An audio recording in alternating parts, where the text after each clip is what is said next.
The champs are here.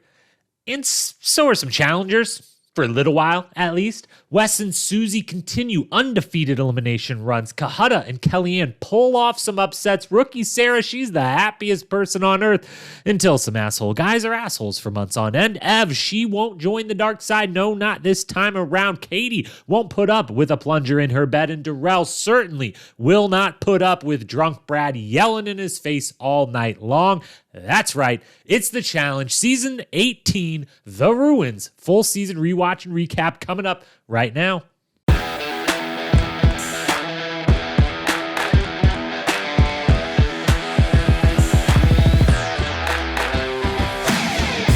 What up, my fellow challenge lovers? Welcome to The Challenge Historian, where we dive deep into all things the challenge, past, present, or future. If it's happening in the challenge universe, then we are here to document it. I am your host and dedicated challenge historian, Jacob Hollaball. Thank you so very, very much for being here with me today. On today's podcast, we're breaking down season 18 of The Challenge, The Ruins. A season with a massive dark cloud hanging over it, yes. However, a season that, if you bring your umbrella, you dare to take at face value, you might realize is actually sneaky, kind of good, bordering on awesome at times. And then you remember the not so awesome parts. What I'm trying to say is there's a lot to talk about with this season, and it's going to get complicated. Are you up for it? Because I have no idea if I am, but I'm certainly going to try. We ain't skipping this season. It's too good for that. Everything that needs to be covered will be covered here today on this very podcast. Now, before we get into it, a few programming announcements, and I know you're likely to fast forward right now, so please do not fast forward because this first one you need to hear. The Challenge, Season 38, Ride or Dies. It premieres tonight. Yes, even if you are listening to this, in fact, only if you are listening to this on the day this podcast comes out, on Monday, the 10th, the Challenge Season 38, Ride or Dies, premieres tonight. Do not be fooled by MTV doing a shit job of promoting this the way it happened back on Spies, Lies, and Allies. Episode 0, which is a full-blown episode. It's not a launch special or whatever they want to brand it as or call it. It's a full-blown first episode. It airs tonight, Monday night. So if you're listening to this on Monday, make sure you are tuning into that if you are going to watch Rides or Dies, which obviously, if you're listening to this podcast, you love the challenge and you're going to be watching what might be an amazing all-time season coming up here with Ride or Dies. But if you don't know, you missed back on Spies, Lies, and Allies. They did this the Monday night before the, quote, premiere episode on Wednesday. They had a launch special, quote, and the launch special was a full-blown episode where you got to know all the new people. There was no challenges, no nothing, just in the house, having fun, getting to know people. It was maybe the best episode of the season. I bet this episode might be one of the best episodes of the season. So make sure you're watching it. And if you're listening to this not on the Monday, the 10th, make sure you go back. I don't know if between, wherever you watch, if there's DVR capabilities, if MTV.com lets you log in, if you got a cable package, however you watch, see if you can go back and watch episode 0, the launch special. It's worthwhile. I will, of course, be covering that episode. That will be the next episode out on this very podcast later tonight. This comes out Monday morning. That podcast is going to come out Monday night because when I scheduled this podcast, I didn't know that was happening because, again, MTV sucks at promoting this and didn't mention it until 5 days out from the whole thing freaking airing. I digress. So this pod's today, Monday night. Tonight, there will be the Ride or Dies launch special podcast recap. And then Wednesday night, I will be back again into Thursday morning to talk the technical premiere episode of Ride or Dies. I will also have Survivor coverage over on Most Likely 2 on Saturday morning. Back next week with Cutthroat on Rewatch Mondays. It's official day that it's been most of the time, but is now back officially on one a week on Mondays, as we're doing today, as we will do next week with Cutthroat. So just had to get that out there. Make sure, if MTV can't do it themselves, I'm trying to help everyone out. Make sure you watch the launch special, Ride or Dies. Tune into the recap coming Wednesday night. As always, hit follow, subscribe. You won't miss a thing. You won't miss out on any challenge-related content. I've got your back. I've got you covered. I've got it all covered. And with that, thank you, as always, for being here, for being with me, for listening to this or any episode of this podcast. I appreciate you more than I could put into words. I love you so much. And now, without further ado, let's head on to Phuket, Thailand to catch some champs feasting on some challengers. As we always do with the Rewatch series, we're going to start high level, the state of the show at this time. We're still in 2009, the basics of it, and we're going to talk first history evolution, but we're also going to add a little bit extra into this first opening high level segment by doing a little player history, a little storylines coming in. This was something that was suggested to me a while back now, and I am so unbelievably sorry to the person who I know is listening to this. Like, I'm the one that DM'd you about this. I forget right now, and I don't have my phone actually in the room with me while I record, so I can't even look to see who it was. But this was brought to my attention that it would be an obvious and good thing to add into this part of the podcast. So I will be doing it here from here on out now that we have a lot of backstory, a lot of history with a lot of these people. And this is a great season to start doing this with so much backstory coming into this season. So we will cover a little of that in this high level section. We start with the state of the show. They're cranking out 2 a year. They're going strong. The challenge is going nowhere.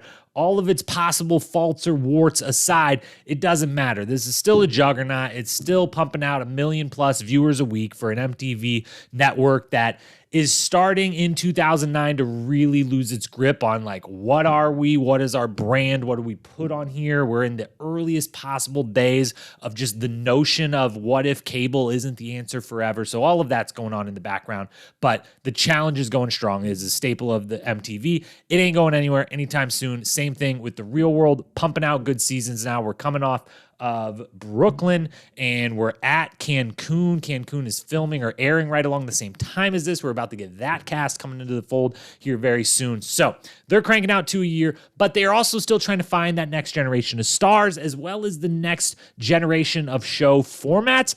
But it is coming into focus. We've got, for sure, we are well in the midst of the JEK dynasty, as some know it. That's Johnny, Evan, and Kenny.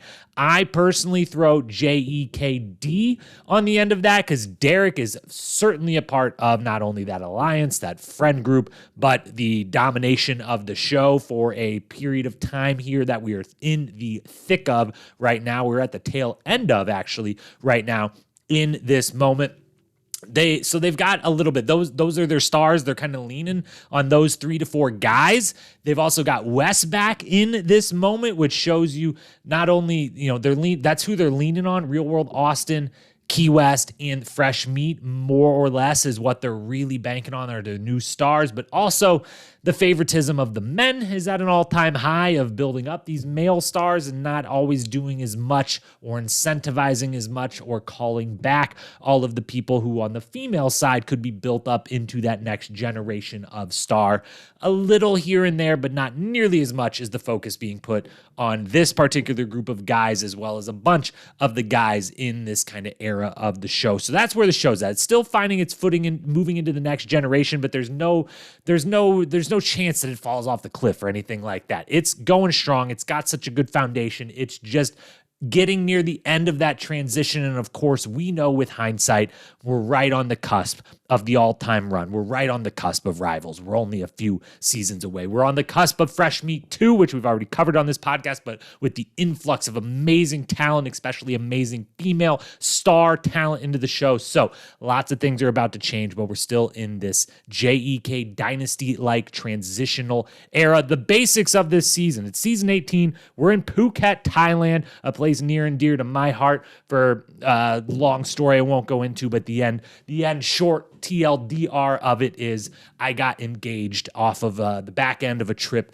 to Phuket, Thailand once upon a time. So Phuket has a really special place in my particular heart and in Challenge fans' heart because a lot of great seasons have happened in Phuket, Thailand. It's arguably the GOAT single location. Maybe not the GOAT if you go full countrywide and allow any place within one country, but if you're going straight one single location, Phuket's way, way up there with Invasion of the Champions, as well as a few others along the way, seasons and or finals. We've got 28 cast members on this season, the second season in a row that they bust out 28 cast members on us. That starts to be, it's not an exact number every single season, but they start to get, kind of fine-tuned in that mid-20s range. Those cast members are On the champion side, Derek from Extreme, Evan Fresh Meat, Johnny Key West, Kenny Fresh Meat, Susie Down Under, Darrell Campus Crawl, Johanna Austin, Veronica Semester at Sea, Cyrus from Boston, Abis from Extreme, Wes from Austin, Katie from The Quest, Tanya from Chicago, and Evelyn from Fresh Meat. Over on the challengers side,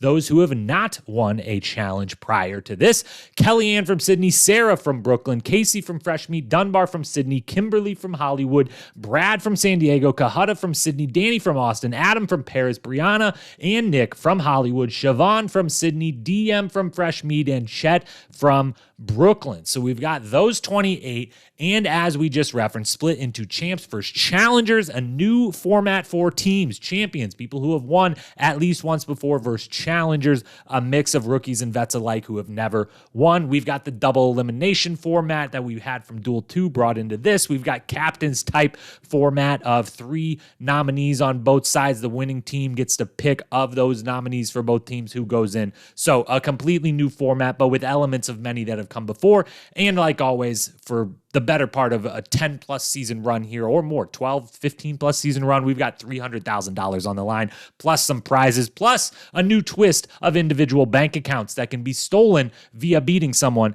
in the ruins.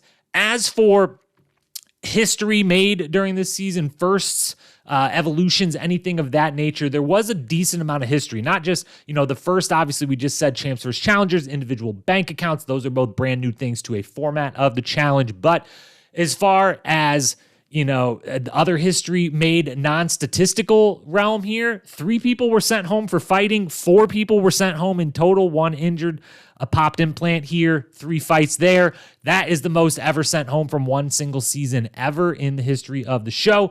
Then from a statistical standpoint, a whole lot of statistical history was made at the end of this season. Wes becomes the winningest at this point elimination player of all time. At the end of this season, he is 8-1 in eliminations ever. That's the most wins ever. And if you go more than 1 or 2 eliminations, it's the best win percentage at the time too. Kenny becomes the first ever player to make 5 finals with his finals appearance in this season. Kenny and Derek both join the 3-time champion club with this season win. Derek on a 3-for-3 run now, not 3 straight seasons, but 3 straight seasons for him individually. But Kenny and Derek join Jamie Murray, Veronica, and Darrell, who is the only 4-time winner. But those 5 now make up the 3-time club. Johnny, Evan, and Susan join the 2-time club champion, which is now at 19 people who have won 2 or more championships through 18 seasons of the show. Evan takes over the lead, the long-held lead by Coral for most confessionals ever across all seasons.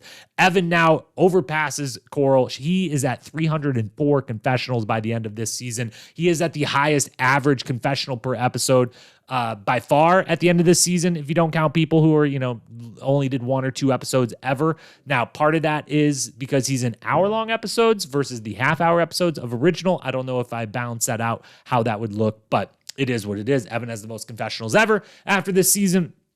And of course, there's one other first to happen. Before we talk about that, let's talk about player histories, the new element of this high-level look. We're coming into this season, and this season with this cast that we just listed out comes with a lot of baggage, a lot of backstory, a lot of previous story arcs being brought into this season, a lot of lives, literal personal lives in and outside of the game being brought into this season and meshing once again. We've got Wes, who is in the house with Johanna, who is now his ex-fiancée. We learned on the island that they were engaged. They had bought a house together, and then they broke up. Johanna on the island hooked up with Kenny, Wes's arch enemy. Wes, Johanna, and Kenny are all here on this season, causing all kinds of awkwardness coming in. How is that going to be with them all 3 in the house together? And then adding even more to it, Wes is dating Kellyanne coming into this season. They have not done a season together previously, but they met each other off of the show, knew they from each other from the world of the challenge, began dating.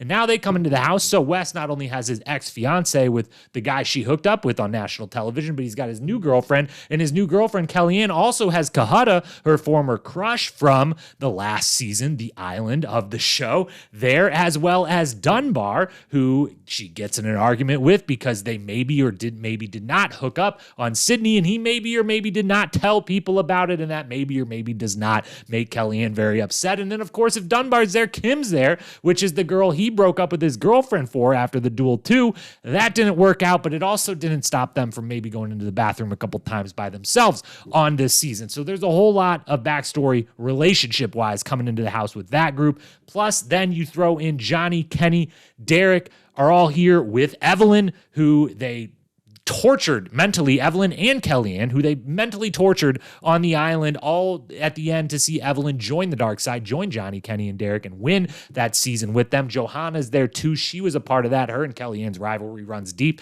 at this point. And then we also had Veronica and Tanya coming into this season, having not necessarily gotten along in the past, and that obviously comes to a head this season as well. So there's a lot of player history that matters coming into this season. It's one of the biggest buildups towards the season when the cast was announced of like, holy cow, this group, they're all going to be back together. Like, how's Evelyn going to deal with this? How's Wes and Johanna and Kenny going to be? Holy crap, Wes is dating Kellyanne, but Kellyanne's there and Cut is there, Dunbar's there, Kim's there. What is going on? All these histories going into it. It was crazy. That's where the show was at. The final first that was made, then going back and rounding it out with the last piece of history that was made, is a very unfortunate one, and it leads us right into our storylines. That unfortunate piece of history is that, of course, the season also brought the first ever lawsuit against Bunim Murray, MTV, The Challenge, and some cast members by a cast member. So without further ado, it's the elephant in the room. It's the cloud that hangs over this season, and it's the first and biggest storyline that we're going to have to talked about and face head on. The Ruins is a pretty tough season to talk about, a season that is at times, often remembered for one singular thing, and that was the treatment of not only all of the women in the cast of this show, but in particular of Tanya, in the lawsuit that would come out a few years after the airing of this show from Tanya against MTV, Bunim Murray, Evan, and Kenny. And we've got to talk about it. There's no way around it. We have alluded to this many times in the many seasons leading up to this, not only that we would eventually have to talk about this lawsuit, about incidents that took place during this season, but also about leading up to this season being kind of the culmination of a lot of the really gross gender politics that were going down in the house, in the kind of, indirect promotion or incentivizing of some really nasty behavior that all came to a head this season. And with this lawsuit that eventually came out of it a couple years after the fact. So if this is a topic you don't care about, you don't want to hear, you're over it, you're like, it's 13 years later, I just want to hear about the season itself and not this type of stuff, I wouldn't say I totally blame you, but I also encourage you not to skip ahead, because it's super important things that we're talking about. And while I may not be the most qualified person to discuss it by any stretch of the imagination, I am someone who considers myself a historian of this show, the good, the bad, and the ugly.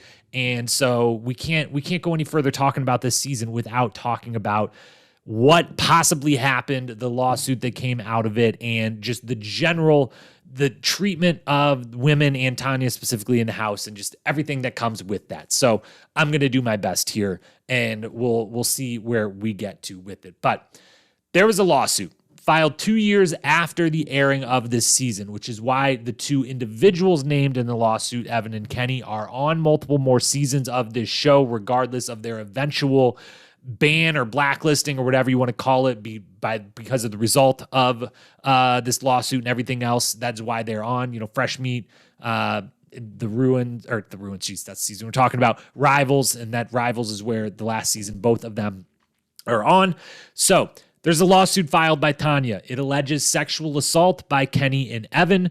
It says that she was violated with a toothbrush while passed out drunk the night where we saw her in the show, Johnny throw powder in her face. That is the night that she alleges things happened. She also files for unlawful termination, harassment, and failure to prevent discrimination or retaliation. Those are against Bunim Murray and MTV specifically. Her claims included that cast members witnessed everything and that camera crews filmed everything, meaning that production knew and covered up the actions of Evan, Kenny, and of everyone in the house, or in all the many different instances that she references in her long list of claims. For their part, Bunim Murray said that they found Tanya's claims to be completely baseless. So they came out strong and said, all of this is completely baseless. That is what the single statement that they gave publicly, at least that I could find in kind of the public record. Here's what I'd like to say about this. Those are just kind of the facts of what was alleged. Nothing ever went to a full-blown trial or court proceeding. This was all settled out of court and very privately, and there was very little to no details made public other than the initial court filing, which you can read and which I did read, shortly again for the second or third time before recording this podcast. Here's what I got to say about all this. I have no idea what happened. The one thing I do know is that it is very hard in our world for a victim of these types of crimes to come forward. Unfortunately, that is a cruel reality that the world we live in makes it so that to add insult to injury and pain on top of pain, it makes it very difficult for victims of these types of situations to come forward, and therefore makes it very difficult for any justice after the fact to happen. I'm glad that in recent years we've moved towards, since the time of this happening in 2009, between then and now, we've certainly moved towards a world that encourages and helps facilitate bringing to justice those who commit heinous acts, like the ones described in this lawsuit. So that's a positive, although we're far cry off from making it, finding a way to eradicate more of these things from the world, or, be able to resolve them and bring justice about after the fact. But we've gotten better. So, that's something, I guess.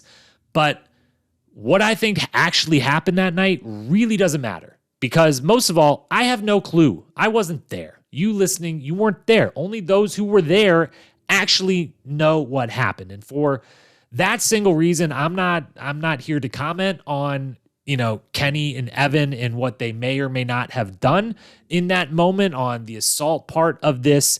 I'm sure everyone listening has their own opinions right now. In your head, you're thinking to yourself, whatever your opinion is about what happened, what didn't happen, your opinions about Evan, Kenny, Tanya, you have them. They're probably strong-held opinions, and I'm sure that every one of you listening that has those opinions, nothing I'm going to say is going to make you change those opinions for the worse, for the better, anything else, anything at all. It's not going to change your mind. So I'm not here to tell you what, to be some, armchair expert, someone who just reads one document and is like, oh yeah, of course, this is what happened. This is what didn't happen. Not doing any of that. However, I will be discussing everything else about not only Evan and Kenny's time on this season, Tanya's time on this season, everything else on this season, the good and the ugly of the behavior towards each other that we see on camera, that we have actually to discuss and to talk about.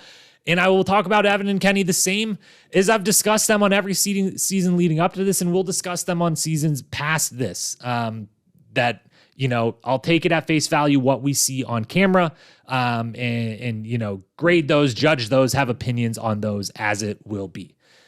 The thing that I do want to say, though, and that I will say when reading this actual lawsuit, the actual court filings, again, which I have done a couple times now, it's still out there and available if you're interested to read exactly what is alleged, all the different details. You can find it. It's out there and available. There are many other allegations Tanya made about the show and the environment that, in large part, were absolutely spot on. They were not in any way going to win her anything in court because of just how the laws were set up, and especially how the contracts that were signed by all the cast members were set up, that a lot of the contracts started coming out during this time to, get some backstory, I guess, on what is allowed, what's not allowed, what are they liable for, all that kind of stuff. But regardless of if it didn't win her anything in court, it was true that a lot of what she alleged about the way the show is run and the things they are subjected to as cast, she was right about a lot of it. For instance, she mentions multiple times I don't know if I should even say she, her team, her lawyers, everything. Tanya mentions that they give them unlimited alcohol with limited food in hopes of causing shit to go down, which, yes, that is a thing that they did. Not only the challenge, but all the reality shows did. Still, some of them do to varying degrees. That is the line I always talk about. That is the thing that is, the driving part of what interests me in an odd way, and what, I wanted to find out more things like this about from the documentary that we've seen over the last few weeks, is how they handle these decisions, because there is that line. All of the reality series, especially the challenge, try to walk up to that line of promoting drama, promoting instability, promoting volatility, but not wanting it to go too far. And obviously, in this instance, it went much too far, regardless of specific allegations here. Just everything we see on camera, it goes too far. So that part's spot on. It also mentions other acts done by Johnny, Evan, and Kenny, like the plunger in Katie's bed or the powder thrown in people's faces, and that nothing was done about it and that it was even encouraged. Those are things that are slayed out in this lawsuit. And again, yes, those are all true. It was inherently, inherently, however you say it was indirectly encouraged by production over the years to do shit like this. Is putting a plunger in someone's bed illegal, or would everyone say it's even morally wrong, or it's just some funny prank? It's certainly not illegal, and where you fall on you should never ever do that versus it's a funny prank, that's for you to fall somewhere on that spectrum. But while it doesn't mean anything in court, it is true that over the years, indirectly, pranks and teasing and, just promotion of that drama is built into this show, is built into reality television, and it certainly was indirectly encouraged by production over the years and enhanced by it being basically rewarded, more or less, but for a lot of the guys, especially on these shows, to do these things towards a lot of the women, especially. And the same with the claims about the derogatory terms that were used against women. There was a bunch of claims in the lawsuit about derogatory terms and words being used against the women in the house, which, of course, happened all the time. That flew every which way possible in this house. And again, is not something that is illegal. We can morally think what we want to about the characters that are slinging them around and certain situations versus others. But it's true that is the environment that they're living in. Now, the only single false claim I will say in the whole thing is the wrongful termination. She tried to sue for wrongful termination from the show, which, yes, to be clear, horribly mistreated, should not have been there. We're getting to that part. But she also did hit Veronica across the face several times, and that is just standard grounds to be removed from the show. So on that one single item, I would say, everything else you're talking about, very, very spot on here, and things the show needs to face head on and figure out how to better themselves with. But as far as the wrongful termination, while, that fight may have been the result of all this other stuff we're talking about, she did still hit someone across the face. So that is grounds to be removed. Now, to finish this out a little bit, Tanya shouldn't have been there. And in the beginning, she shouldn't have been allowed to be there. And that is on production. That is not taking care of your people. She needed help. It was clear for a few seasons of the show in a row that she was in a bad place in life. She needed some assistance. She needed some help. And that a regular daily environment was, she was struggling to find a stable environment where she could both either get that help or seek that help, or just kind of get some things cleaned up in her life. And this about a person, you see in multiple seasons that you cast her in, that that this is the situation. And the fact that they brought her back for, I would say this is the third season, where we're like, this is pretty clear just to those of us watching that this isn't cool that you're casting this person anymore. You should instead be saying thank you for everything you've done for these two different franchises, the Real World and the Challenge, and we would like to help you, get some help that we think, as people that care about you, would be a benefit to your life. And instead they cast her again. And not only that, they put unlimited alcohol in the house. They cast Johnny, Eddie, and Kevin and Veronica, among others, who they know there's a history there with. They know Johnny, Evan, and Kenny like to pick on and prank Tanya in the past.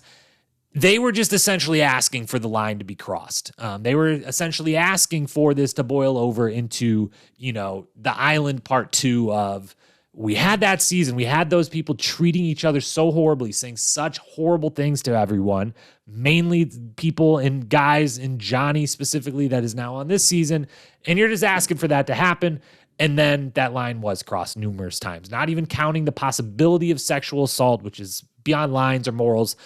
It's just flat out horrific and despicable. But not even counting that, lines were crossed. Things we see on camera, lines were crossed. She shouldn't have been there. And that's really a shame. Final thing. Tanya wasn't the only one mistreated on this season. She's the only one that, it went possibly to that level on. But as I've tried to cover bit by bit over the last few seasons of the Rewatch series, the show via the formats of the seasons, the casting choices, the production decisions or non-decisions, and the platforming of the bad behavior, turning some of these people into stars while the victims of the behavior didn't get callbacks or, weren't given a lot of screen time other than when they're being picked on or pranked or attacked, was pretty bad, pretty horrible. And it all led up to this point of boiling over into something really regrettable for the franchise and a really big, undeniable wart, shitty stuff that went down and happened and that the franchise had to reckon with, had to deal with. It's a problem the show had to take on in earnest. A lot of the female would-be stars of this show were on the receiving end of a lot of this mistreatment over these seasons, and it just sucks looking back at the things where, it just wasn't a level playing field. It wasn't even close for the women versus the men coming into these houses. The shitstorm they had to deal with, it's supposed to be mentally excruciating. I am all for that. It's why the things like the derogatory terms.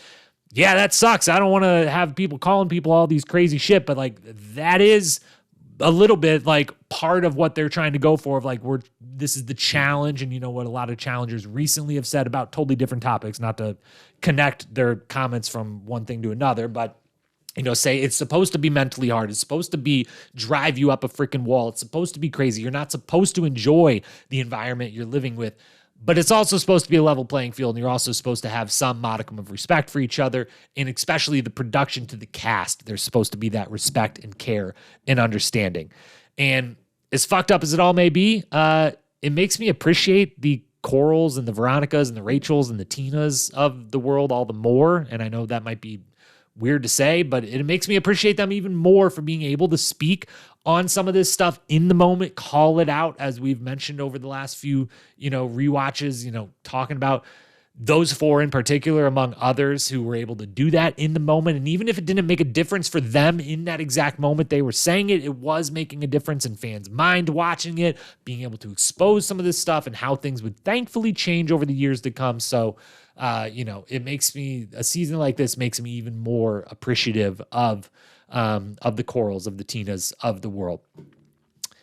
That's all for that. I don't know if I covered it all. I don't know if I covered it way too much. We've been talking about it way too long. But again, it's important and it's sad and it's a bummer that it is the most memorable thing about this season, probably, almost undeniably.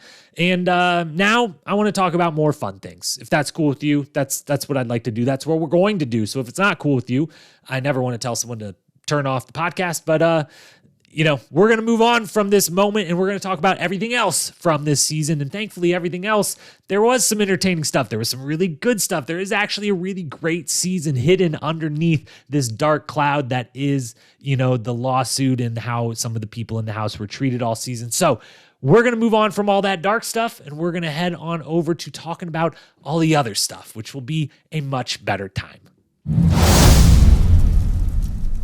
The champions absolutely kicked the challengers' ass. That is the biggest storyline of the season. Certainly, without a doubt, if you remember back to the ruins, the thing you're probably going to think about is the fact that the champions absolutely demolish the challengers and then almost blow it in the end. Almost the big upset is pulled. Let's talk about it. The champs, they absolutely dominate, mainly because the teams are not fair at all, which, surprise, surprise, you put champions on one side, they're almost all going to be good to great to the best that have ever played the game, and the challengers are just not going to be that. Now, the teams out of the gate they're lopsided, but it's not anything crazy. But the fact that Derek, Evan, Johnny, Kenny, Darrell, Wes are your guys on one side. Not to mention, I don't want to slight my man Cyrus. If Cyrus is the worst, obviously the worst male on your team, and it's freaking Cyrus, your team is stacked beyond belief on the male side. And then on the female side, I mean, Susie, unbelievable. Evelyn, the best woman ever. Maybe Tanya is a great competitor. Johanna has found her way to win before. Katie obviously has found her way to win before. I say that like some of these people haven't. Everyone on their team has found their way to win before, but the champions team is just unbelievably stacked. The challengers team, sure, Kellyanne's really awesome. Sarah turns out to be really awesome. Dunbar, Brad, Adam, there's some things to like. Kim's got some spunk to her.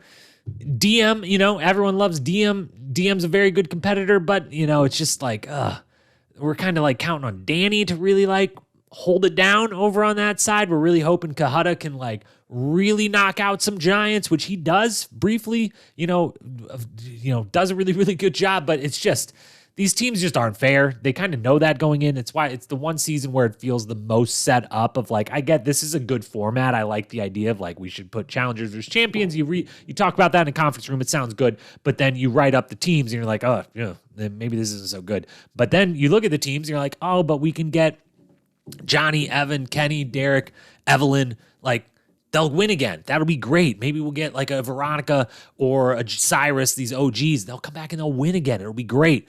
And you're like, all right, we'll go with it. We'll make what we do of it. The champs win 8 out of 9 dailies. It's mostly because they're better. They probably would win all of them regardless, but it's also in large part aided by the fact that the challengers, and I say this as lovingly as possible because this person is truly wonderful and I love her so much on this show and I've loved having her come back into our lives on All Stars, but the challengers have Casey, and on this season, it is one of the only examples of where, there's a lot of people over the history of this show that get told they're a layup or like they're the worst person on the team. And it's like, it's not true at all. It's just everyone else being scared and picking on one person to put them at the bottom of the totem pole.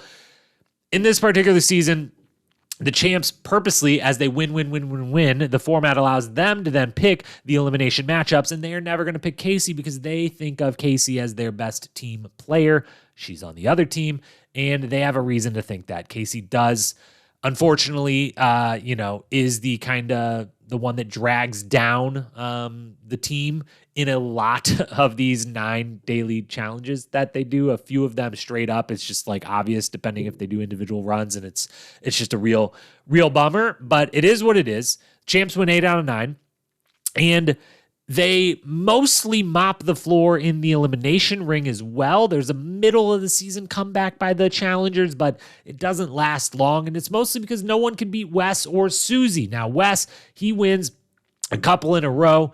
He eventually gets upset by Kahutta. Kahutta is the only male challenger to win an elimination on the challengers' side of things. The only single male victory for the challengers on the men's side is Kahutta's upset win over Wes, and then his not-so-upset win over Cyrus in the next one before eventually finally falling in his third elimination round to Darrell. Susie, on the other hand, does what Wes cannot do. She doesn't just go 2 for 2. She goes 2 for 2. She goes 3 for 3.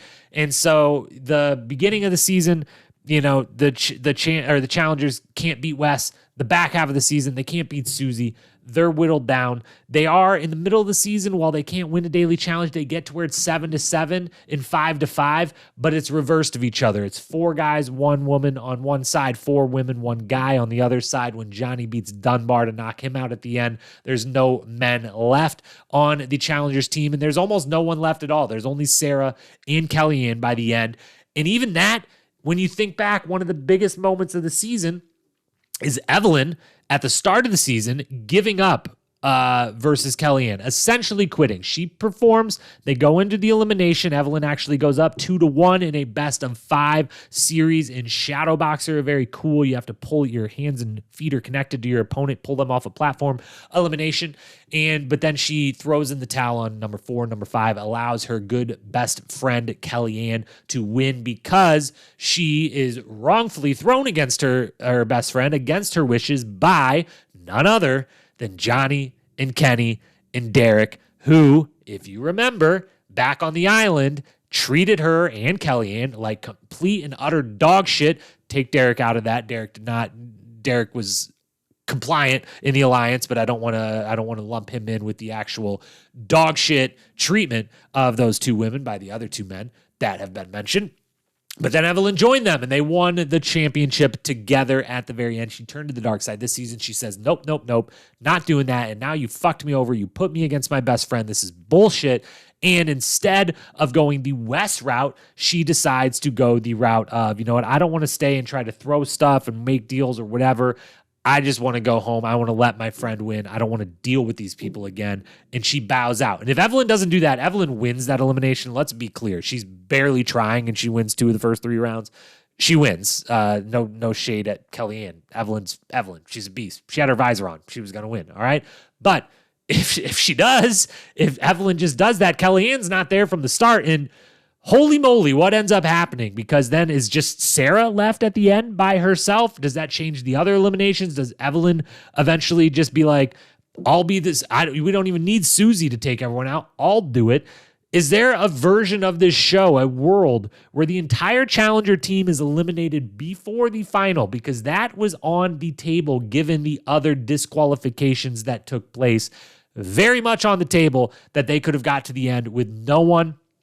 That would have been crazy. That's a pretty big what if Evelyn would have done that. It also is something to be remembered when looking at Evelyn's possible GOAT resume, that she did, in fact, give up this season. And otherwise, no one's beaten her in any of these games. None of the other females in the house are beating her in any of these elimination games. She's going to the end, and she's winning because their team wins, and I don't think she slows them down any more than they went in the final.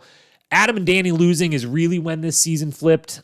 Those were the ones that kind of changed things that early on of like, if Adam could have beat Cyrus, if Danny could have beat Darrell, I think the game could have flipped, but otherwise they didn't. And yet, we get to the end, and Sarah and Kellyanne almost pull it off in the final. 5 versus 2. Johnny, Evan, Kenny, Derek, Susie on one side, Sarah and Kellyanne on the other, and they almost had it. They should have had it. They did have it. They take a substantial lead in a final where you have to collect 5. You basically do 5 checkpoints to collect 5 artifacts and then go on a nice long run to the ruins at the end.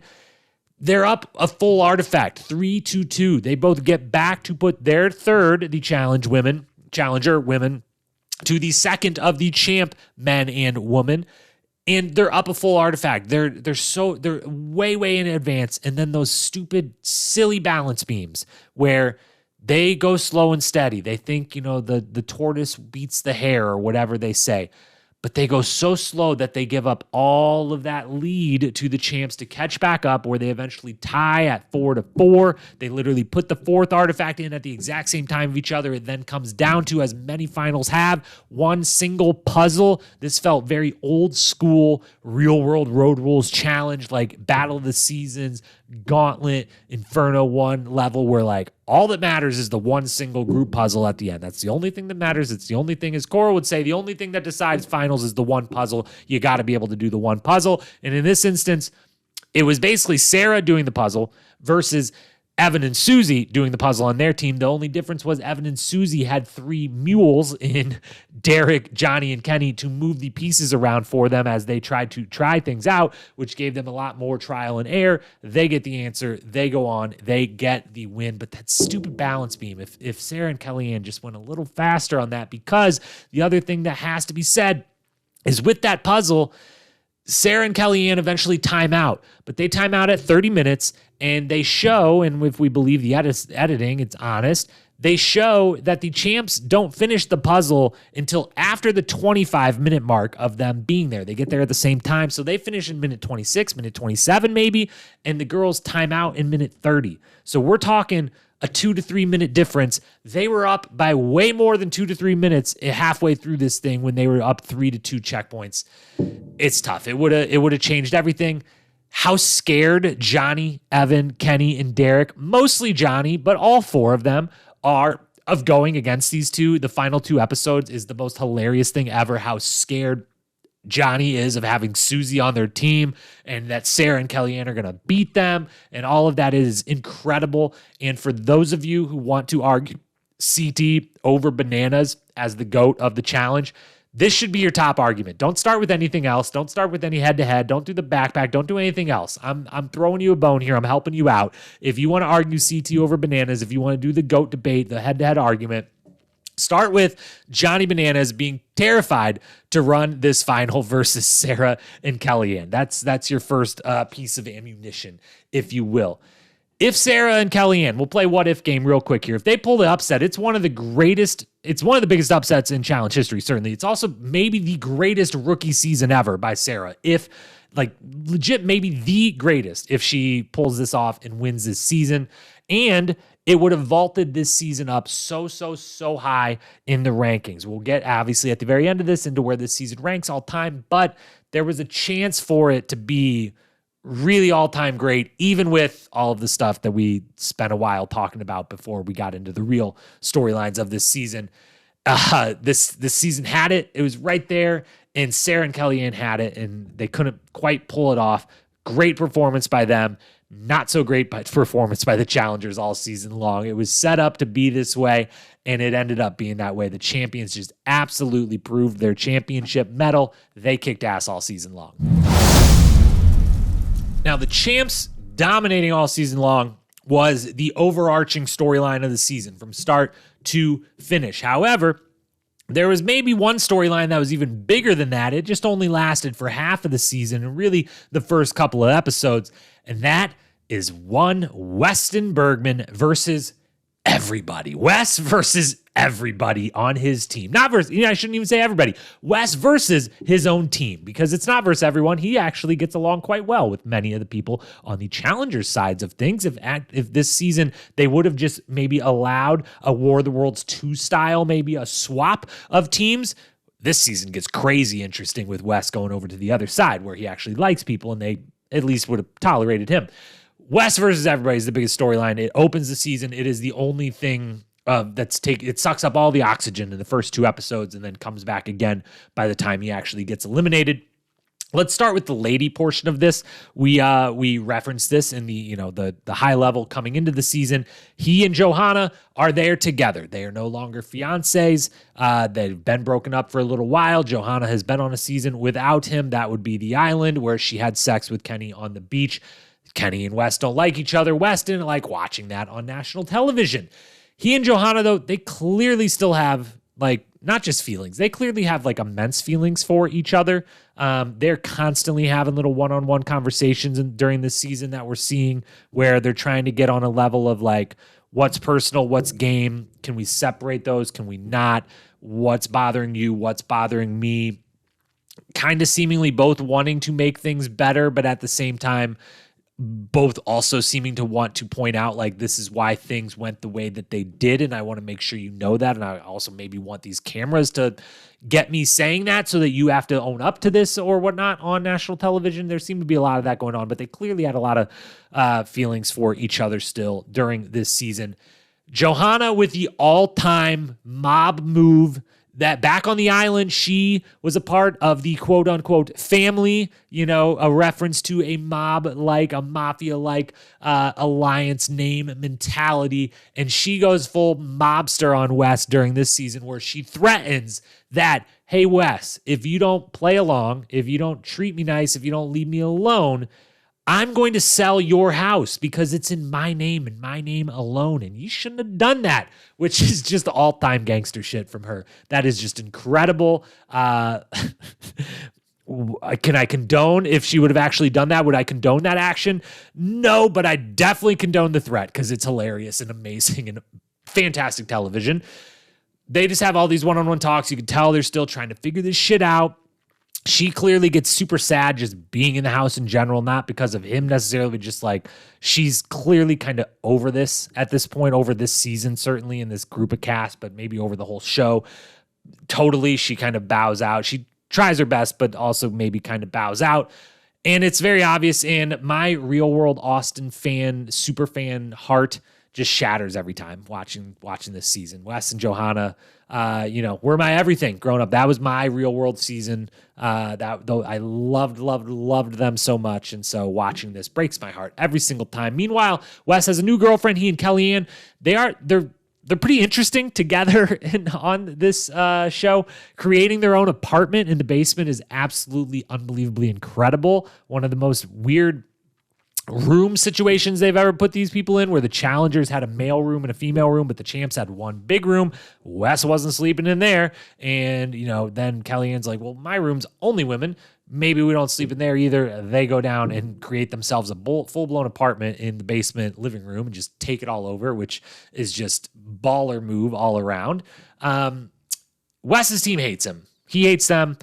He has some power, but he can't totally wield it. He has the power of throwing challenges and allowing the challengers to then win and get to pick who goes into elimination and allow that power. So even if his team keeps putting him in that group of leaders, that group for possible nomination, if he throws challenges, the challengers hold that in their fate. And if he's throwing them, giving them money, they won't put him in. He tries it once, it's thwarted. His move to say, later on, he tries going the route of, I'm better than everyone here. I'm donating all my money to charity. So why can't we do the draw it out of a hat thing? It's a whole big mess. He does have some power. The couple challenges where he attempts to wield it don't allow him to wield it. And eventually they at least relent for a day or two. They give him a couple days off. So he goes in the first two. Comes back around. He agrees that it's my time again. I'll go in and I'll go against Kahada. And then he loses. And as hard as it would be for Wes to have played nice in this situation, it makes total sense. And he actually comes out of this particular season looking kind of incredible compared to the other men in the cast, because he's the one that on multiple occasions points out, especially after the Tanya Veronica fight, he points out, like, Evan tries to do the whole, like, look, everyone, we should all, like, take ownership of maybe we didn't treat her the way we should have, and we haven't all been acting the way. And Wes is like, whoa. I didn't do any of that. Derek didn't do any of that. Darrell didn't do any of that, and like makes it very clear and like looks at the three individuals in particular who did all of that and makes it very known. He plays the high and mighty, but he also like pulls off the high and mighty a little bit throughout this season. And it's a good look for him. As much as he still seems very arrogant in many of these moments, he still thinks that he's the best there by far, and that's proven to be wrong when he ends up losing. But he has some really great moments, and especially in comparison to the others on the cast, he has some great moments. But as hard as it would be for him to play nice with that group, if he does, in the world where he does, if he plays nice, at some point they do what they kind of started to do. They would have thrown in a Cyrus. They probably would have thrown in a Johnny or even a Kenny before they would have put him in a third or fourth time if he was playing nice the whole time along, that is. And they would have realized he's maybe their best player, not named Evan, maybe their best player regardless of if your name's Evan or not. And they would have wanted him around in the end. And so that part of it is kind of a big what if. The other big what if is, what if he just beats Kahada? Because he's smoking anyone else. Even if he beats Kahada and they're like, you're going into everyone. Sorry, bro. He beats anyone in the house in the hog tie, in crunch, or in ragdoll, the next three eliminations. So he's in the finals, like no matter what. And he may, in that case, if he beats Kahada, I think he wins all those others no matter who he goes up against. And then he's upwards of 10, 11, 12, and 0 in eliminations coming out this season, which he would also then get win number 2 very early on. How does that change the trajectory of his challenge career and or his life outside of the show? But it also, at the same time, while that's all interesting and cool and fun to think about, it also might totally ruin Fresh Meat too, as far as the storylines and everything. Maybe he doesn't even do it. Maybe the storyline completely changes because he wins with Kenny. Who knows? And I don't want to touch that season. I don't want to ruin that season. So I don't want to talk about this what if anymore. But Wes versus everybody in the house dominates the story, literally 100% of it for 2 episodes. most of the first 5. It is the biggest story of the season, singular story of the season, that it just doesn't make it all the way to the end. Where Wes stands at the beginning of the season, Susie then stands at the end of the season, going in to every possible elimination. And the last storyline then to talk about is Susie and Sarah, how they kind of come together. We can kind of roll this into one, but it's those two women in particular and the games they play and everything that happens with them this season. Let's start with Sarah, and then we'll come around to Susie. Sarah, killer rookie season, absolutely incredible. She comes in. Thing I love maybe more than anything else this entire season, Sarah becomes the first person to admit that she went on Real World to get onto the challenge. No one had ever admitted that before. There's clearly people that are now starting to do that, and I appreciate Sarah with the honesty because, I would have been with you if I could ever have gotten cast on the Real World. I would have done it just for the single fact of trying to get on the challenge. So I appreciate someone saying that. Her story all season is she's this killer rookie. She's super lovable, super wonderful, super happy, awesome person who also happens to want to, or at least tries to be friends with Johnny and Evan and Kenny, and is friends with them for a little while at the beginning. And she puts up with all the bullshit for very, very long time because she wants to be their friends, and she maybe also has a crush on Kenny. They're picking on her nonstop. They're teasing her, and it goes from, in the beginning, more or less kind of innocent, like we are going to be friends, so we like bust each other's chops. That's what we do as friends. Turns into more and more like, I want to see how far we can take this. I want to see how mean and cruel I can be to you before you actually snap. And I'm going to try to make you snap. And that is by the end of it, I think Kenny even says outwardly and directly, like, my goal is, mental manipulation and, to make this such a hell for you that you can't perform well in the final.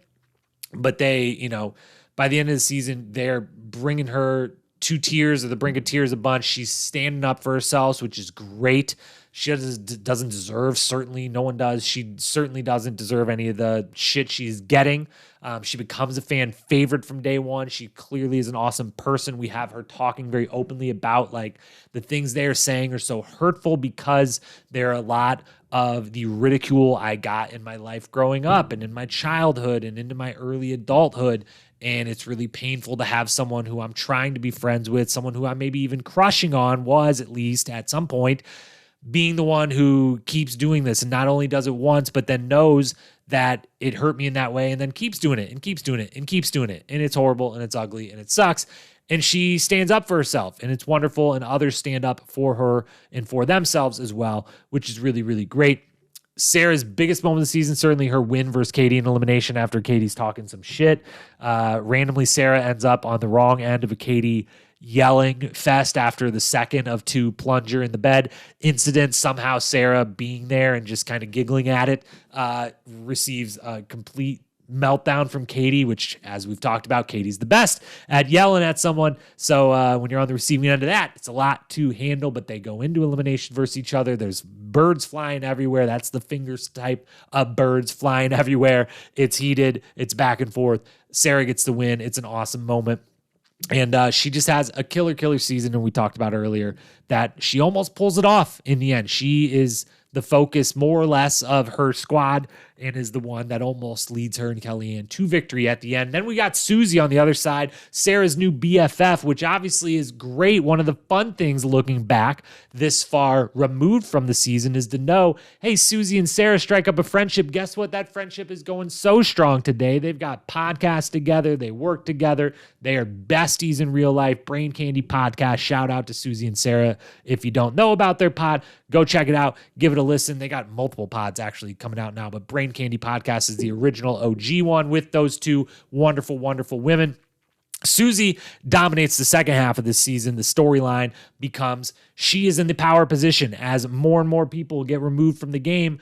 She becomes the last woman standing on her team, and that puts her in a unique position. Yes, she has to go into every one of the eliminations. She's already been in one early in the season, but she also has all the power to pick who she's going against, to possibly throw missions, to fuck with the guys on her team, and all the guys on her team are scared that she isn't going to have what it takes in the final, mostly because Johnny thinks that, a little bit to his small credit, rightfully knows, hey, that last time we were on a team together, you and your friend Kara really just kind of purposely shit the bed a time or two, like really helped you out, really saved your ass to the end, and then we lost.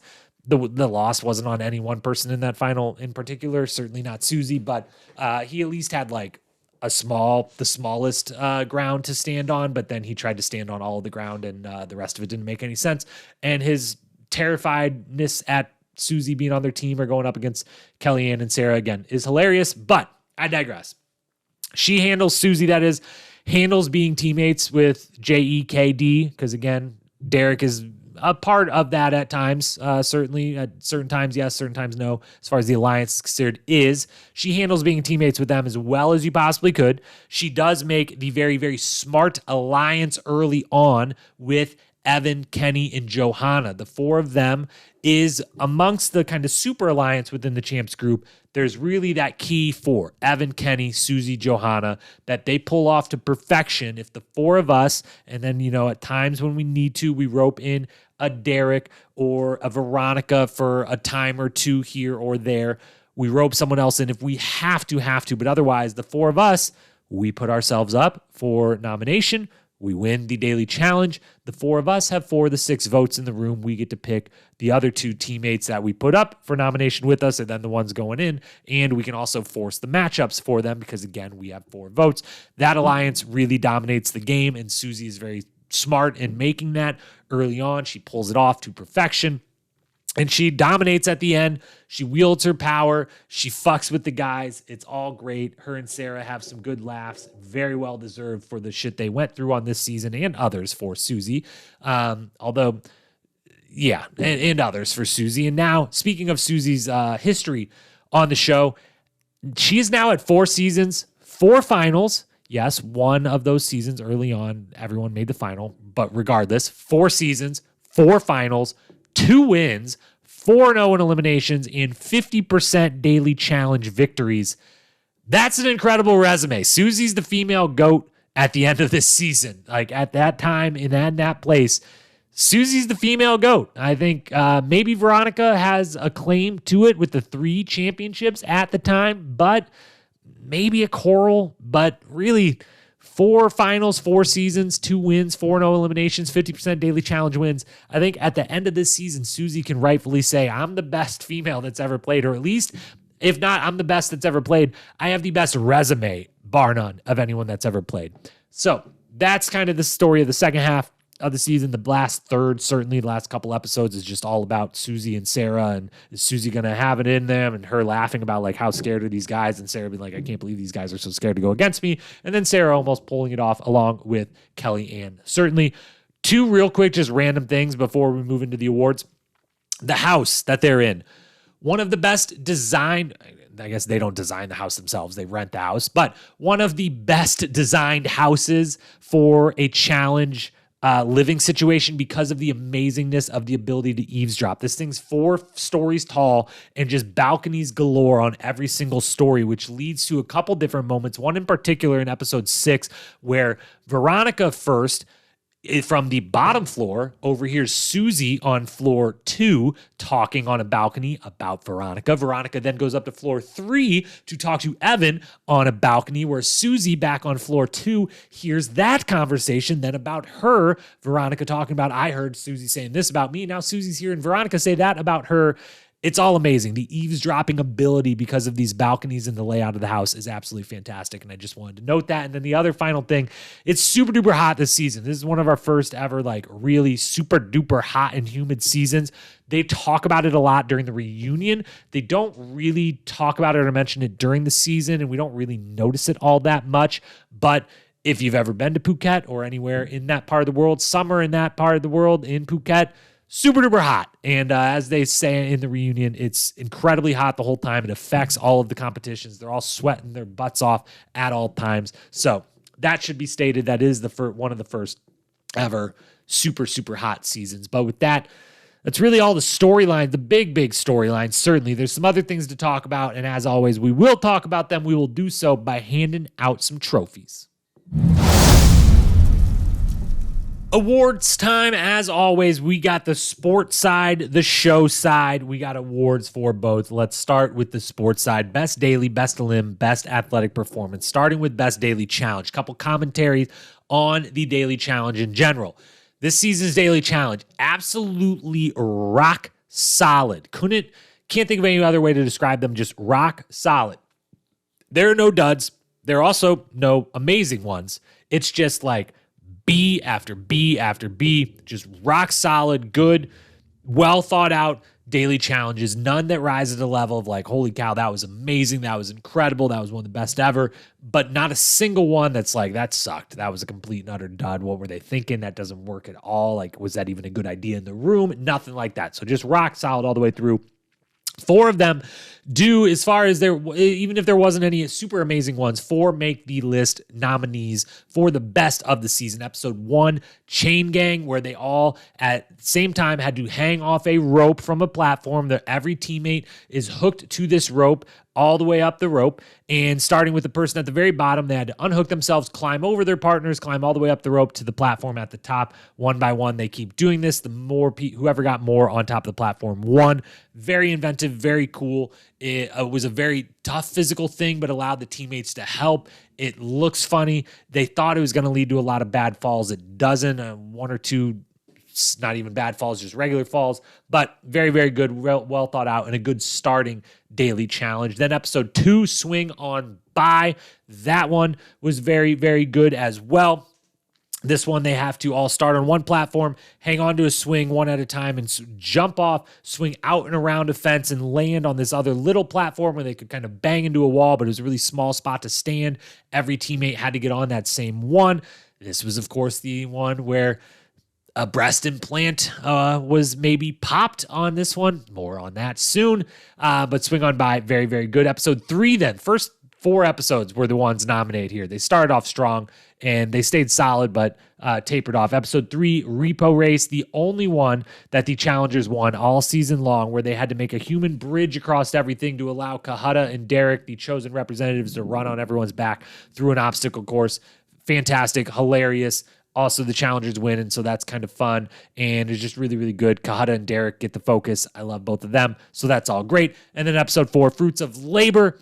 They got to transfer fruit without using their hands, using pots and pans and bags and stuff to throw over walls and lift up and lift down and basically move fruit from one end of the field to the other. The more, the better. The most wins. Of those 4 nominees, all very, very good. Again, all just super solid, good quality daily challenges. But the best of the best is the 3rd episode. That would be Repo Race. It gets the award. As for best elimination, commentary here before the award. This is the best set of eliminations we've ever had at this point, 18 seasons in. By far, honestly, by far, the best group of eliminations. Almost every single one of the games is really good. There's a lot of competitive matchups. There's some fun upsets, and just all in all, it may be adding a little bias because the daily challenges are so not competitive that it makes these competitive eliminations feel even better because we're like, oh, thank goodness.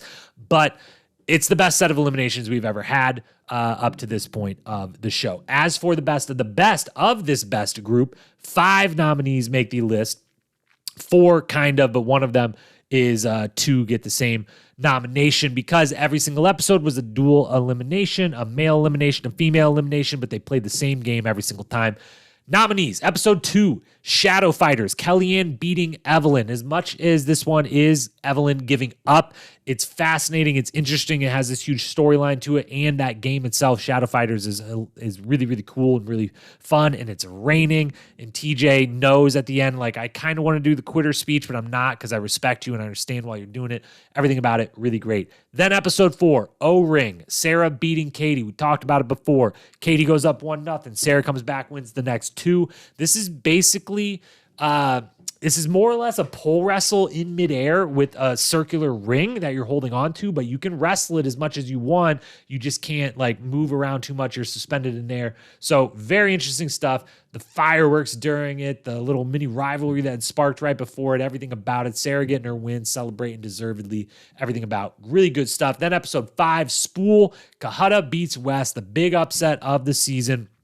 This is vibes of Not So Fast in a way. They're tied to a big rope that is tied all around, knotted up all the way through this obstacle course. They have to move their bodies through the obstacle course, unwinding the rope, get all the rope to the end to win. Kahada pulls the big upset, ends Wes at 8 straight elimination wins, his first ever loss at that point, and really changes the season in a big way, even if ultimately temporarily. The other 2 nominees both come episode 9, then both in Ragdoll. Susie beating Kim, Johnny beating Dunbar. Ragdoll is pole wrestle, but with a rope, a piece of rope versus a stick, so it's flimsy. They can move, they can choke people with it, they can wrap their arms around it. It gets all crazy and intense. It's pouring rain the whole time. It's best of 1.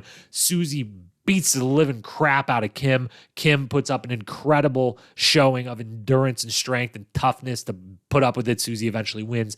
Johnny beats Dunbar. He's scared to go in. Dunbar is fuming during it. He's all jacked up, ready to go, and Johnny pulls out the win and is a big one in the history of the game to help him eventually get the season win. Of those 5, though, Sarah beating Katie O-Ring, episode 4.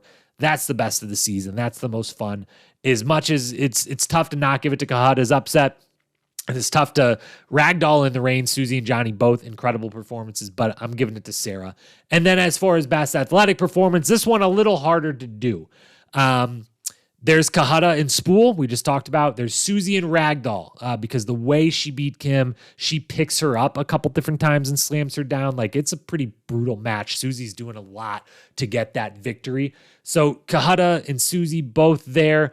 I would also, though, not just throw in, but give the win actually to Wes in episode 5 in the daily challenge called Block Party, which Block Party is one of the stupidest things this show has ever put these people through. One of the silliest, most dangerous things this show has ever put anyone through. If you don't remember, let me jog your memory. This mission, the goal was to move a bunch of cylinder blocks from one side of the field to the other to build a little tower to stand on and ring a gong. But before you got to do that tower with the gong, 2 of your team members got to hold on to it as tight as they could while 2 or 3 of the other team tried to rip you off and drag you across the line until they could start. And this meant that Wes held on to this thing and at one point had 3 in a 4th even person, 3 guys, I believe it was Kahada, Dunbar, and Brad, maybe, the 3 of them, choking him, trying to grab him, drag him through the ground, rip him off this pole, drag him across this line. He is taking an absolute beating. It takes forever for them to get him across. It is brutal, it is violent, and it makes no sense that they made these people do this. It was just asking for someone to get extremely injured, like really bad injuries probably should have taken place on this. If you do this enough times, there's going to be a lot of injuries. Thank God no one got severely hurt doing it, but Wes's performance in it was kind of incredible, and for that, I'm going to give him the best athletic performance. We move to the show side of things. We got quote, moment, and episode awards to give out. Let's start with quote. 1, 2, 3, 4, 5 nominees here. Chronological order. We start with episode 1. Kahada explaining why he and Kellyanne never worked out, but she and Wes makes perfect sense. Kelly and I haven't really spoke a whole lot since the island, but I've always got along with Wes. He's probably a whole lot better suited for her than I am. She eats tree bark and I eat fried chicken. It's pretty much a closed case for me. I just love that man so much. I love him so much. I was very fortunate to get to meet him recently at Challenge Mania event, and still as wonderful as he's ever been, an amazing wordsmith as he's ever been, as he was there. Second nominee is Evan. Just a nice explanation of how the champions got to be champions in the first place. There's a few things that make us champions. We all know how to lie, cheat, steal, and screw one another over in hopes of a little bit of cash. That's what separates us from the challengers. Sums it up nice. checks out for everyone on the champions team, whether they show those things more or less than others. They all do a little bit of all of those things at some point, and it has made them champions and will again make them champions this season. Third episode, then, we get Casey, who talks about the fact that the challenge requires her to lay down in the sand, on wood, on bridges, across platforms, and allow one of her teammates to step on her back, in her face, and anywhere they want on top of her. I really don't want to get, stepped on, physically or metaphorically speaking. As much as I understand her team's frustrations with her during this season, I will love Casey this season and every season for being the one who points out the obvious in the moment that needs to be said, whether it's about how no one should be wanting or enjoying jumping from the heights they jump from, and how in this moment, no one should want to be stepped on. They don't want to be stepped on physically, metaphorically, anything. I get it. I understand it. And I appreciate Casey pointing out the obvious when no one else will. We move on to Kahada. He's back again with the fourth nominee, second for him, fourth overall, after winning one of his many elimination wins. And by many, I mean 2. His second one, he gets a whole bunch of money because of it. And this is what he has to say about the situation. It's always a great feeling to remove a champion from where he sits. I feel 10 feet tall and bulletproof right now. I mean, I feel like no man can stop Kahada at this point. Well, and then finally, fifth nominee is Susie, speaking on Kellyanne and others on the challenger side and who she would and would not want to go against and why in an elimination. If the champion boys throw this challenge, they're banking on Kellyanne being chosen to go into the ruins. I don't want to go against Kellyanne. Kellyanne isn't a human, she's a fembot, and could clearly beat me because I'm immortal. This is what I'm... Out of those 5, it's a tough call, but I'm going to go with that fifth and final one. I'm giving it to Susie. Speaking about Kellyanne, I'm a big Austin Powers fan, so the fembot reference was, it hits me. I was the right age. I think those movies then, and probably, hopefully, maybe, I don't know how they aged, but probably still today are absolutely hilarious, most of it at least. So Susie gets the win, and I break the tie because while Susie gets the quote of the year, I'm giving Kahada the much coveted Dan Renzi Award for Confessional King or Queen of the Season. I'm giving Confessional King to Kahada. I love listening to this man talk at any time, and certainly in the confessional booth, he crushes it all season long, even if he's only there for what I think 6 episodes, 7 of the episodes. That's plenty enough. His confessionals are great. He gets the Dan Renzi. Susie gets the best quote. Let's skip ahead to best episode, come back to iconic moment. I always put these in the wrong order. Iconic moment should go last of these. Of the best episodes, there's episode 1, 2, 4, and 8. That's West Side Story, The Booby Trap, Girls Gone Wild, Tie Me Up, Tie Me Down. Yes, there were some horrible Thai-related puns. There was Muay Thai used. There was Thai used. But thankfully, they didn't do it every single episode like they had done with the Duel 2. But of those 4, episode 1, West Side Story, it's just all about Wes. There's a big argument. We're coming to that here in a second. Episode 2, kind of all about Wes, kind of all about Evelyn being put up against Kellyanne, all that kind of stuff. Episode 4 has one of the fights go down. Episode 8 has the other fight go down. Of these 4 episodes, the best one of all of them is a tie really between 1 and 2. I'll give it to 2 because it loops in not just Wes and Kellyanne, but loops in kind of all parts of Wes's whole story. It loops in the Evelyn versus the JEKD alliance story. All of that's kind of wrapped into one. Episode 2 is fire. It's fantastic. It's got a good daily. It's got good eliminations, the whole thing. Episode 2 is the best of the season. But as for the best moment of the season, the iconic moment of the season, the infamous moment of the season, the just top one, the one that gets the award. The one thing we haven't said from episode 2, 2 things actually, that make it probably the best episode. One of them we've only referenced once, and that is Siobhan popping her implant. On the Daily Challenge, as referenced before, the Daily Challenge swing on by, where you grab the rope, jump off the dock, swing around a fence, land on another fence wall type thing on the other side.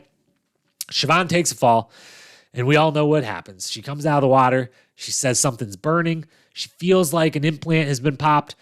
Danny, among others, is like, Siobhan, don't you dare quit. Get up there. I don't care. Whatever you say, I don't care. Do it again. Siobhan, the cojones on that woman, does try again and falls a second time, probably making the situation that was already bad a whole lot worse. But Siobhan pops an implant. We all remember it. We all know it's a very infamous, memorable moment in challenge history. That happens in episode 2. Same episode. Wes and Darrell get super into it, super heated. They argue over and over. Darrell says, I'm going to find you after the show, and we're going to find out what kind of fighter you are. Wes says, let's do it now. Darrell says, fine, let's go outside where there's no cameras or whatever, and maybe we won't get in trouble. And then Wes goes like, let's freaking do it, makes a big show of it. The whole thing, Wes breaks a bunch of stuff, knocks over a bunch of stuff. He's got a tirade. It's wonderful theater by one Mr. Weston Bergman. That is also one of the moments of the season, the kind of whole thing lumped into one, because it's kind of it's the flashpoint moment of this big storyline for him. Third nominee, Kahada beating Wes, is a massive moment of the season. And then the fourth nominee, the thing we haven't talked about yet at all, somehow, some way, is Darrell knocking out Brad. Darrell almost ends Brad's life in this season. He knocks him out and gives him the biggest knot on his head, blood gushing everywhere, by the fact when they do the interview after the fact. Brad's eye is completely swollen, closed, and his whole half of his face is black and blue. And it stems from a little context. If you've never listened to an interview with Brad or come across his story that he's told a few times out there, he gets super duper drunk that night. He gets super duper drunk that night that we don't see on the show, but we find out from Brad and Darrell after the fact, is because Kahada goes home, and Brad and Kahada are real good friends on this season. And Brad is very, very bummed out that Kahada has gone home. He and Darrell are friends, but not maybe as tight as Kahada and Brad are. And they get back to the house that night, and Darrell wants to celebrate. Darrell's drinking a little, and he says to Brad, let's drink. Come on, buddy. Celebrate with me. I know it's your teammate, but I'm your boy. Let's celebrate. Brad says no. And then Darrell says to him, you would have celebrated with Kahada if he won. And Brad says, fine. And supposedly, I guess, grabs a bottle of whiskey and takes it to the face. Maybe I'm getting that part a little wrong, but I'm pretty sure that's basically what he has said on a couple different podcasts, on Challenge Mania Lives that have been at different things. And basically gets drunk because he wants to prove to Darrell that hey, yeah, I'm bummed because my buddy went home and it's my teammate, but I'm we're friends, we're cool, we're good.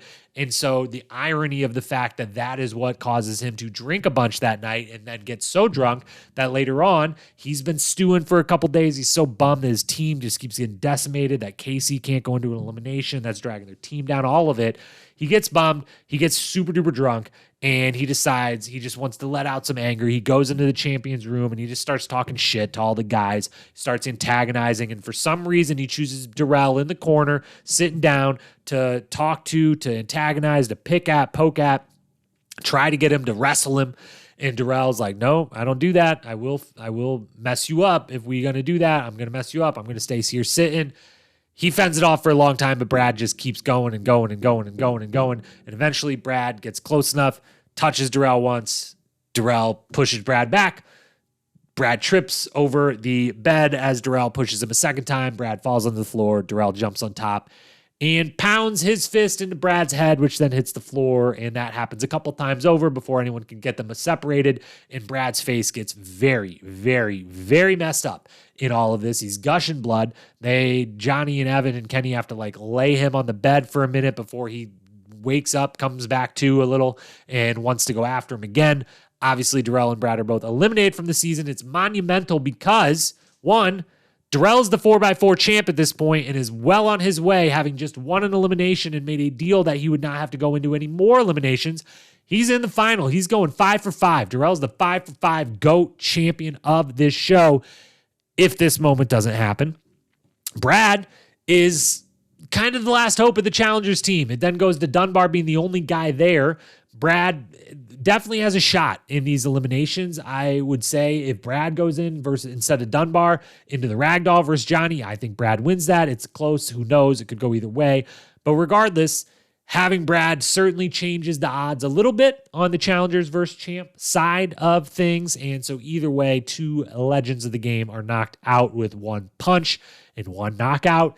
And the challenge history of the game is changed forever with Darrell being eliminated in this way. He's still never lost, but now he's been DQ'd. So that moment is way, way up there. And of the four, again, iconic moment. Isn't the best, isn't the greatest, isn't the one that the people are the most proud of. It's the most memorable, the one you think of first when you think of this season. And if we remove all of the things we started this podcast talking about, and obviously here I have not included the other act of violence that sent someone home because we talked enough about that situation, and I don't want to go into the other parts of it. So of these four, Wes's tirade, Siobhan's popped implant, Kahada beating Wes, Darrell knocking out Brad. It's a tough call between Siobhan and Darrell. Both of those are likely going to make the most infamous moments of all time bracket, but I've got to give it to Darrell knocking out Brad. To the two big individual awards we go, and the first one is very easy and almost literally zero discussion. Rookie of the season.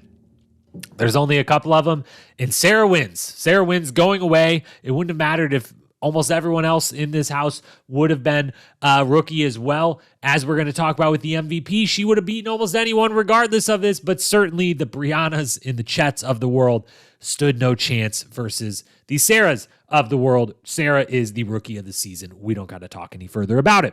As for the MVP, where we will mention Sarah again here in a minute, let's start, as we always do, with the Where Warriors. Kenny and Darrell. Darrell, the four-time champ, is still playing the Darrell game. He's in the background. He's awesome. We love him. Anytime he does pop up on our screen, he's entertaining, but he's not popping up that much because he just likes to be in the background. He likes to float to the end and then kick everyone's ass and get those checks. So, but he still, as usual, falls kind of in that Where Were Ya category, as does Kenny. Yes, Kenny was doing some teasing and some picking and some really mean, nasty things towards Sarah. But otherwise, he's not really around. And he is a former MVP, and he does, he wins this season. He's there the whole time, but he's not really adding a whole lot. He's not really impacting the season. He definitely falls into the Where Were You category. Then the Gone Too Soon. The only one that truly falls in this category is Evelyn, because Evelyn certainly, as someone who's capable of winning an MVP, has won an MVP before. She's definitely up there, and she has a great first episode to two, but then she goes home. So she's a perfect Gone Too Soon type of person, as maybe most seasons you would say is Wes, who is gone after 5 episodes. That's only half the season. You would think he's in the Gone Too Soon category, but no, he's not, because he has such an impact in those 5 episodes that, yes, Mr. Weston Bergman does make the top 5. So let's talk that top 5 and where he ends up. The 5 people who ended up on the final ballot for MVP. In 5th place, the one and only Mr. Kahada Grindstaff. Kahada, great season, gets the 2 elimination wins. He's a part of storylines with Kellyanne and Wes and that whole dynamic, a part of the challengers falling apart, and then their only hope being that Kahada wins a couple in a row while Sarah wins one and Kellyanne wins one, and they've got a little momentum here. He's the driving force behind the one daily challenge they win. All in all, the Dan Renzi Award winner, so Kahada makes the ballot at number 5. In 4th place, the reigning MVP coming into the season off of the Duel 2, that would be Evan. Evan has another big-time season. He has the most confessionals this season, not by anywhere near the amount that back on the Duel 2 where he almost doubled up 2nd place, but he has the most confessionals. He is the narrator kind of the season. Admittedly, as much as this may anger some people to hear, from what we actually see on camera, he is the one of his little group that is at times trying to either... There is some apology from him a couple different times, but also just some, I'm the one that goes and talks to Wes. I'm the one that goes and talks to Sarah. I'm the one that goes and talks to Susie. I'm the one that goes and talks to Veronica and says pretty flat out, yeah, this isn't cool. And yeah, some of the stuff going on isn't great. And the alliance part of things, is also not fair and not good. And so he puts himself a little bit like he's painted in a better light. He paints himself, his actions paint him in a little bit better light than his other alliance members. Again, shoot me for saying it, but from what we see on screen, that is actually true. He also has the only romance of the season. We didn't talk about romance in the storylines because it was basically non-existent other than the Wes, Kellyanne, plus others revolving around them.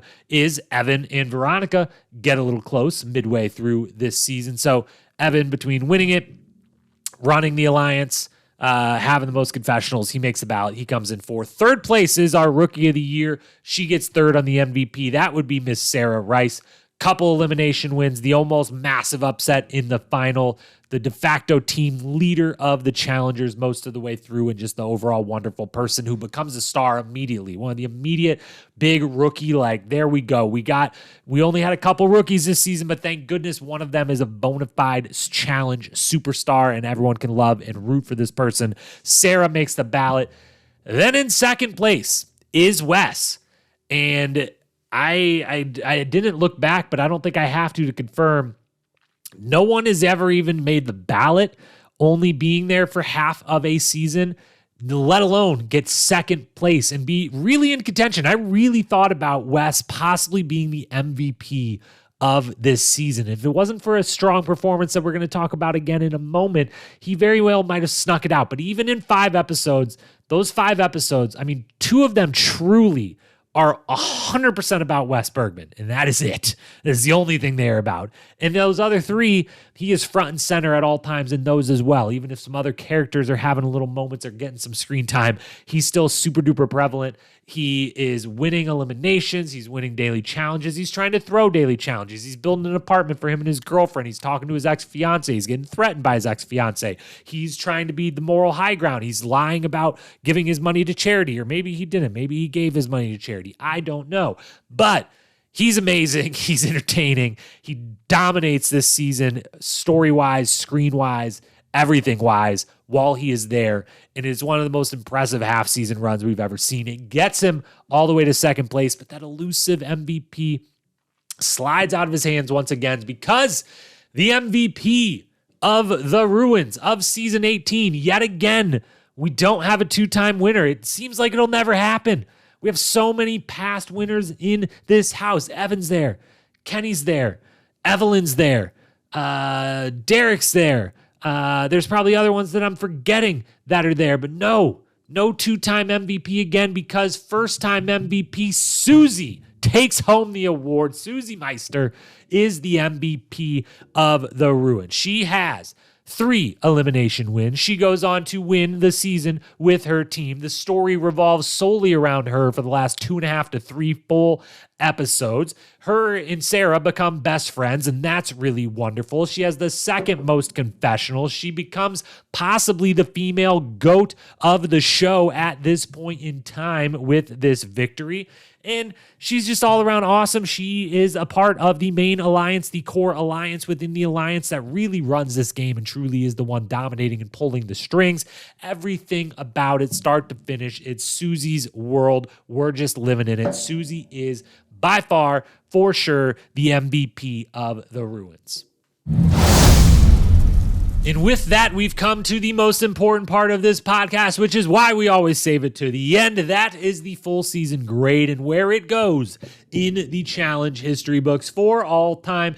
As always, we talk female cast, male cast, sport grade, show grade. That leads us to, while not an average, but helps lead us to an overall grade for the show at the end. And this one, I'm slightly surprised by, I'll be honest, going in. I think I've made that clear early in the podcast that I was a little bit surprised by where this maybe ended up. I, like a lot of you maybe listening to this, maybe you've done a rewatch recently in preparation for this podcast, as I myself did. Maybe you felt the same way I did going in, thinking, well, the first thing I'm going to think about is all the ugly stuff and the cloud hanging over and that lawsuit and all this stuff. And that season sucks. And the champs just won and everything. And like, it's not that good. And then you watch it and you're like, oh, whoa, big if I can set some of those things to the side, pretty awesome season, pretty good season, pretty compelling season. A lot of interesting things going on, a lot of interesting characters that whether I like them in this moment, I eventually like a lot of them, and I even maybe like a lot of them in the moment and all this stuff. And it's crazy that it turns out it's better than I even thought. So let's do the subgrades leading up to the big grade. Female cast side. Heavy hitters, solid. Contributors, duds. Heavy hitters, Susie, Veronica, Katie, Tanya, Evelyn, Kellyanne, Sarah, DM. Holy cow. That's a murderer's row. That's 8 heavy hitters out of 14 cast members on the female side. Johanna, Casey, Kim come in as solid contributors. Abis, Brianna, and Siobhan could be in solid or duds. It's only 2 seasons. It's early exits both times, but damn if she doesn't make an impact. She pops an implant. She fucks CT the last season. She makes an impact, but I still put her in the duds with Abis, with Brianna. Johanna, Casey, Kim, solid. 8, though, heavy hitters out of 14, 3 solid. That leads to an A- for sure, especially given that the duds of the season are all gone within a few episodes. The heavy hitters make it almost all to the end or a lot further than the others. So that's an A- score on the female cast side. Great female cast. Male cast side, also an A-. Heavy hitters, Derek, Evan, Johnny, Kenny, Darrell, Wes, Brad. That's a lot. That's crazy. That's all-time stuff. Derek, Evan, Johnny, Kenny, Darrell, Wes, Brad. Incredible. Solid contributors. Cyrus, Dunbar, Kahutta, Adam, and Chet. Putting Chet in the solid contributors. I like Chet. I like Chet on this show. Duds, Nick and Danny. Danny forever dud. Sorry, I know he does a lot of seasons, and I know I am the one who is the biggest defender and the most empathetic and sympathetic with Danny on this show, but still falls in that category. Regardless, while it's not quite the same distribution as the female side is, it's still 7 heavy hitters, big names in that group. That's an A- as well. As for the sport grade, we've got really good eliminations, the best ever. We've got rock solid dailies. No great ones, no amazing ones, but also literally no bad ones. None. Rock solid performance from the dailies. We've got a near massive upset in the final. And some of those eliminations are also competitive. But also the dailies are 8 out of 9. They're super one-sided. They're almost 9 out of 9. It's by like a half a second that it's not 9 out of 9. That brings things down. And the rock-solid nature of the dailies kind of helps lead to the rock-solid score on the sports side, a flat B. On the show side, also a flat B. Now, this is higher if all the interesting stuff didn't double as, sometimes dark, sometimes hard to watch. Like, it's crazy that we have this like amazing, memorable, infamous moment of Darrell punching out Brad. It's also really hard to watch and really sad that someone gets punched out like that.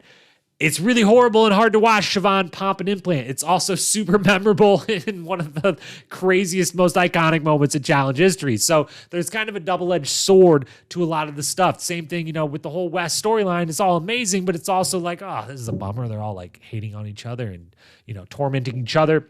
Sarah, amazing rookie season, kind of brought down a little bit by the fact that, she's being teased the way she's teased and going through what she's going through. So all in all, it's like we've got all this crazy, interesting, amazing stuff, but it's all kind of double-edged sides of like the good and the bad. None of it just solely one side or the other. Show grade gets a B as well. The situation, the West situation, the first half, the Susie situation, the last third, they carry the show. There are big, undeniable moments, but again, that double-edged side of it. Show grade also a B, which leads to the overall grade of a B, a flat B, which, yes, if you just told me when I started doing this rewatch, when I started with season 1, if you would have said, hey, before you do this, write out every season and give your grade ahead of time. Go off memory. You've seen every season at least once, if not a bunch of times, a lot of them. Go off memory and give us your impression, and then let's see what matches up and what doesn't when you actually do the rewatch and really go in deep and really give the official grade. I would have said The Ruins was one of the worst seasons ever, and I would have been very, very wrong because it's just not. It's just not. It's a B, which puts it above 9 other seasons of the 19 we have graded so far. So literally dead center out of 19, it would be 10th. It's tied with season 2 and season 5, which leads me to realize for the second or third time now, I really need to redo the grade for season 5, the original Battle of the Seasons, because it's better. than this one, certainly, and it's better in season 2, and it's might be better than some of the ones I gave a B+. So I need to redo that one, but regardless, it's this season, The Ruins is the worst of those 3 that have gotten a B, which is why it's 10th out of 19, exactly in the middle. I didn't expect it to get it this high. Obviously, yes, I am factoring in the unfortunate behavior, the fallout of everything that happened after the fact, all the stuff we talked about early on in this podcast. Factoring that in, factoring in the lopsidedness of the competition. It clouds it for me. It makes it not as fun. Again, that's why I said earlier, if Kellyanne and Sarah would have pulled off the upset, that vaults the season in a whole different way. That changes things in a big, big way.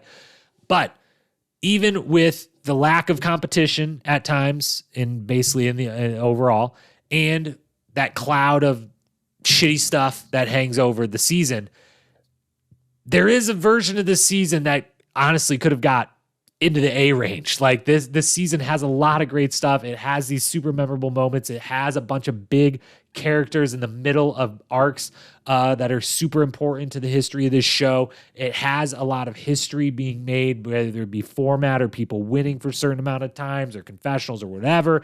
It's got a lot to love. The problem is it's kind of got a lot to dislike as well.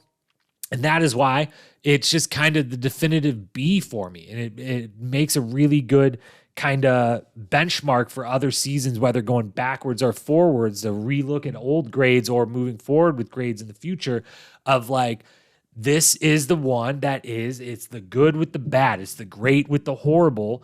And there's less of the bad and the horrible, but that shit weighs more than a lot of the good. So even though there's a lot more good, there's some great stuff. There's some fascinating stuff that couple bad things, couple horrible things weigh it down and almost equals it out to where like, this is a good season.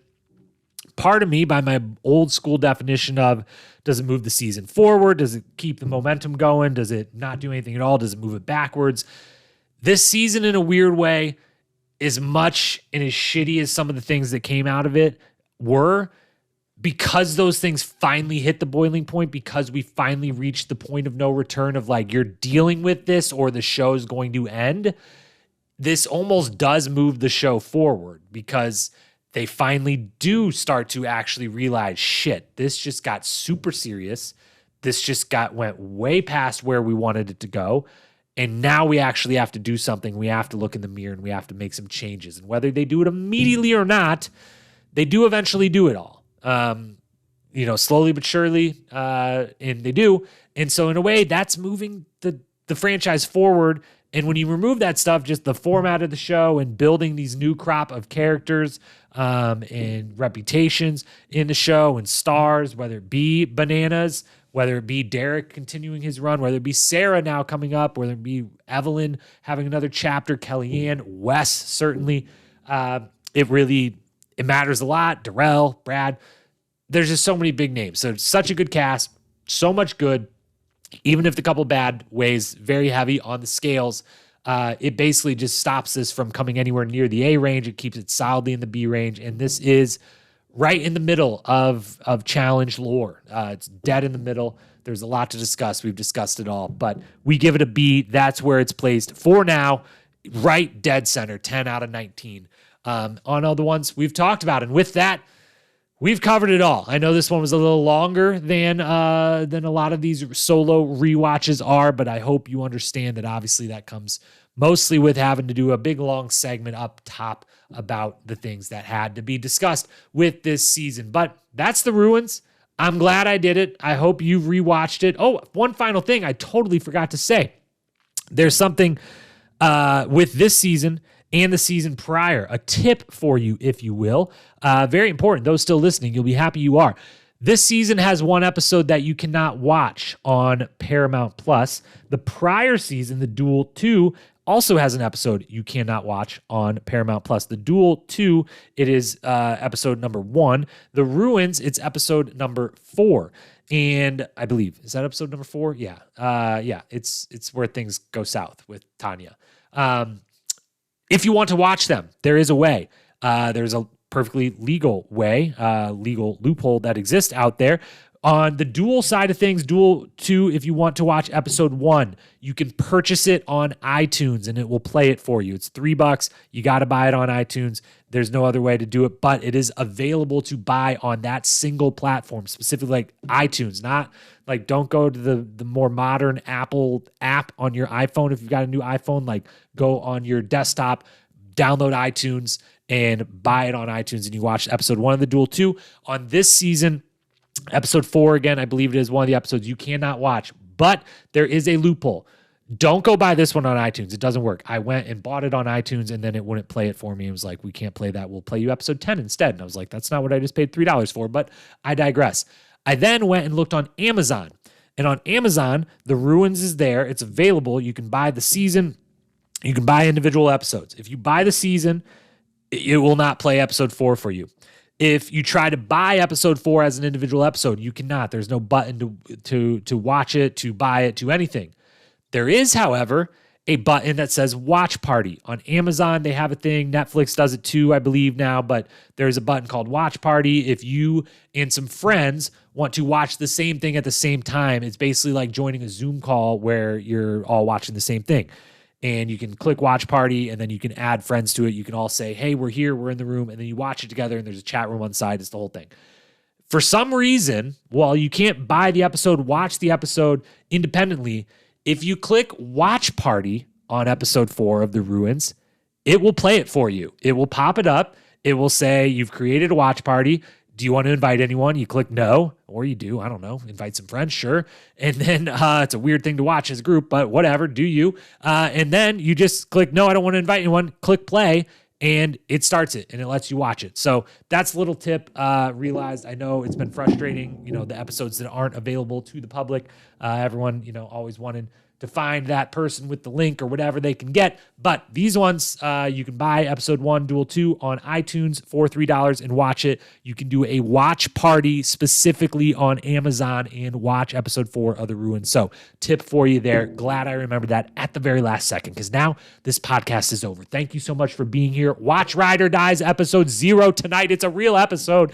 If you listen to this later, go back and watch it. I'll be back to talk Ride or Dies later this week, multiple times. I love you. I thank you for being here. Until we talk again, peace.